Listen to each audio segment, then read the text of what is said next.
Reforma a la salud, Camila.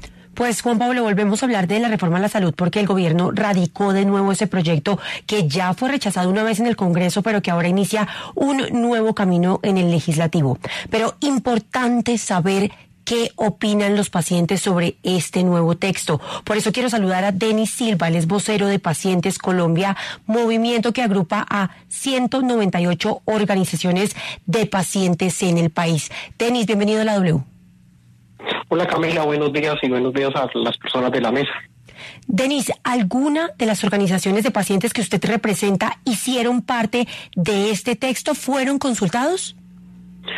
Nosotros trabajamos 3 mesas con el ministro de Salud y los viceministros, pero no tuvieron en cuenta ninguna de las propuestas que nosotros presentamos. O sea, teníamos un acuerdo, que no hubo acuerdo en nada. Denis, hay una duda frente a esta reforma, y es, el ministro Jaramillo, el de la Salud, dice que es prácticamente la misma reforma, solo que se redujeron casi 100 artículos en comparación con la que se presentó al finalizar la semana anterior. La pregunta es, ¿realmente es diferente o es exactamente lo mismo? Es casi que en un 90% lo mismo, con muchísimos artículos menos, pero tiene 3 grandes cambios. 1, dividen la UPC, que es lo que el Estado cancela por cada ciudadano, lo dividen en 3 subcuentas. Nuestra gran pregunta es, ¿se acaban los dineros de alguna de esas subcuentas? ¿Cómo quedan los pacientes en la prestación de los servicios? 2, se mantiene la estructura de las gestoras de salud y vida. Nosotros propusimos que el pago fuera del 3.5%, el gobierno se mantiene en la línea del 5%, pero no tiene ninguna función vinculante. Y 3, donde estamos de acuerdo con el gobierno, hablan de infraestructura y talento humano, pero no tiene fuentes de financiación.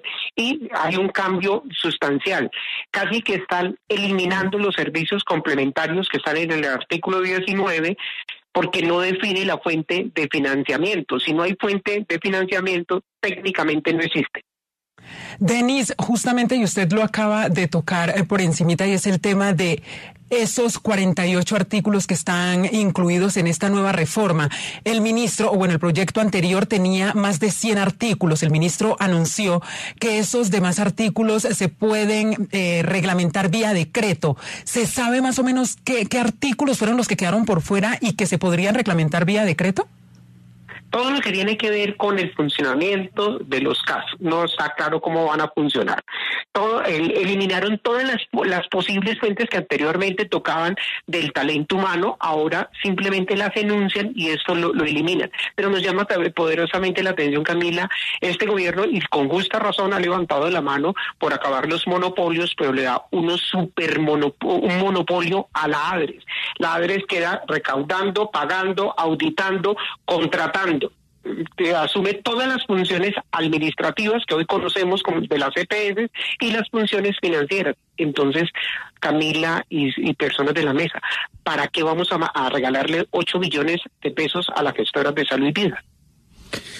Eso sobre el proyecto. Le quiero preguntar, desde sus asociaciones, lo que ustedes representan, ¿cómo está la situación hoy, después de las intervenciones y demás? Grave. Hoy el gobierno justifica la reforma porque las EPS no funcionan, y en buena parte tiene razón, muchas no funcionan, pero hoy el gobierno tiene el 57% de la población en las EPS intervenidas y aquellas que han manifestado su intención de retiro, y no hay un solo indicador de mejora. La cartera está en aumento, las PQRs están desbordadas, la no prestación de los servicios está en ascenso, el no suministro de medicamentos está en ascenso. ¿Dónde está el cambio? Hoy el gobierno lo puede hacer porque tiene el control del 57% de la población. Sí, Denis, otra cosa que se ve en este nuevo texto es que se acaba el aseguramiento individual y empieza el aseguramiento social. ¿Qué significa esto para los pacientes? Rápidamente, para que una persona lo pueda entender, es como cuando alguien tiene la póliza de un carro de manera individual y después que lo toma de manera colectiva. Y colectiva es una bolsa. El gobierno va a responder con el aseguramiento social hasta donde la plata alcance. Eso fue lo que nos respondió Hacienda cuando Andrés Forero preguntó por qué no se giraban los presupuestos máximos. Y la respuesta del Ministerio de Hacienda es: no se giran porque el recaudo de la nación está bajo y tienen un déficit. Mañana nos van a responder así. Y pareciera que en el texto de la reforma se toca la tutela porque no hay claridad. En caso de mala prestación de los servicios de salud, ¿a quién el usuario puede tutelar? La respuesta del señor ministro Jaramillo en una de las mesas de trabajo es que es al Estado. El Estado somos todos y nadie. Pero Denis, precisamente, si hoy por hoy casi el 60% de las EPS están intervenidas, es decir, están administradas, gerenciadas por el gobierno nacional, ¿por qué no avanza con mayor celeridad, rapidez, el giro directo de la ADRES? El gobierno dice que es que las EPS deben decir a quién girarlo, pero si las EPS están en manos en su mayoría del gobierno, ¿por qué tanta demora? Juan Diego, creo que eso tendríamos que preguntarle al director de la ADRES. Nosotros estamos de acuerdo, ¿no? Tiene que haber giro directo, eso es inamovible, como se tiene que acabar la integración vertical. En eso estamos de acuerdo con el gobierno. Pero hoy usted habla con la red y la plata no le está llegando a la red. Muchos preguntamos, ¿será que la plata se está desviando para IPS fantasmas? Recordemos que desafortunadamente cuando existía el Fondo de Solidaridad y Garantía, el FOSIGA, exactamente sucedió eso.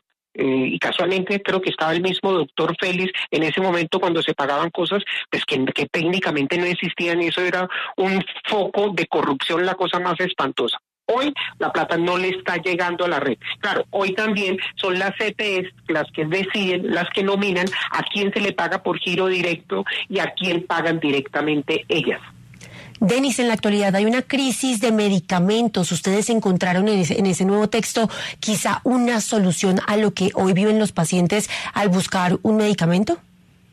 No, Camila, desafortunadamente el texto enuncia a los gestores farmacéuticos y dicen que son sujetos de vigilancia, y eso está en la ley 1751 y tiene toda la razón el gobierno, pero no define la ruta para atención de medicamentos. Recordemos que el gobierno siempre nos ha dicho que los medicamentos los van a dispensar a través de la rebaja que hoy está intervenida, pero las rebajas son puntos de dispensación de venta libre, nunca han suministrado un solo medicamento por canales institucionales que son dinámicas y necesidades totalmente distintas. Hoy lo que pasa con los medicamentos son tres problemas.